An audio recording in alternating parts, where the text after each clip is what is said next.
Of Women's Peace Network, Weiwei Nu, who is in Washington, D.C. Weiwei, good to see you.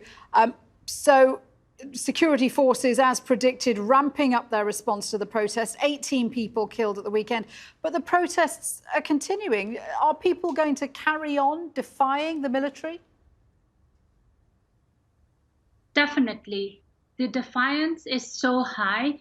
The people are already dedicated and very determined to continue with this protest until they're able to take down the military.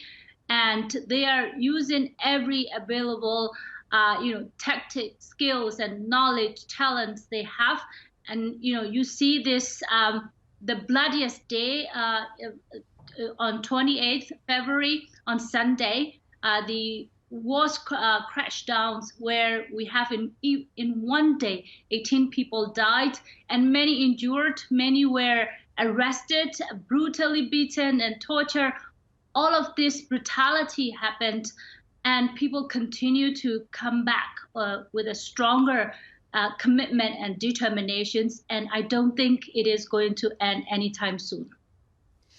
Sanctions imposed so far on military generals by the US, by the UK, don't seem to be having any impact. Do you think there will be more hope that some of Myanmar's Southeast Asian neighbours may be able to do something when they meet at the video ASEAN conference this week? Yes. So sanctions, the problem with the sanctions right now is that it's not very coordinated and it's not very strong yet.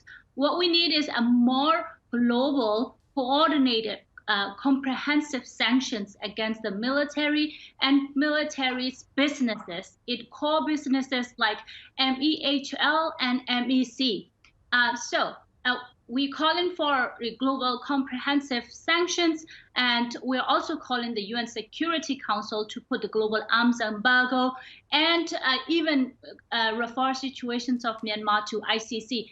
Only when we have a strong actions and sanctions come, then it will be more effective. It will be effective. Now, with the realistically, is China going to let that happen? You talk about the UN Security Council, but China has a veto there.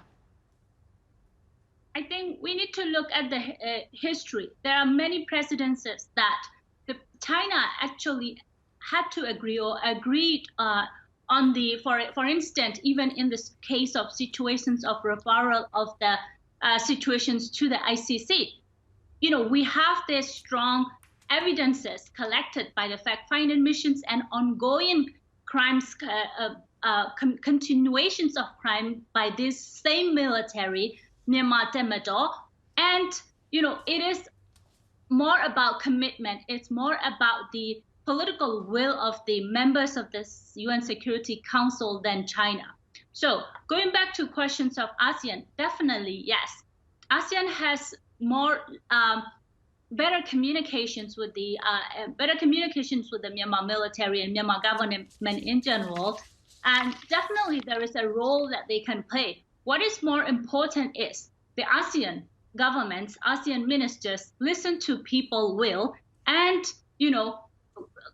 talk to the elected lawmakers and elected party, then compromise with the military, then talk with the military.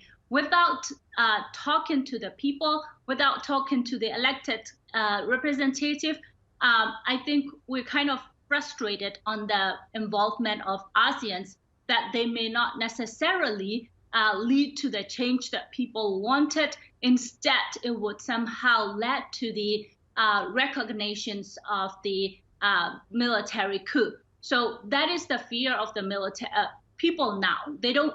People don't want to have any effort that would legitimize this coup and this military's state of emergency period or so. But they want to restore the democracy, restore the elected government to run the government, to run the country, and actually beyond that, to really read out the military from the politics, to really head to the full democracy. What we had was not full democracy. So people are, like young people in the whole country, is actually pushing more than going back to normalcy. I think this is what we have to understand. Wei Nu, always good to speak with you. Thank you very much indeed.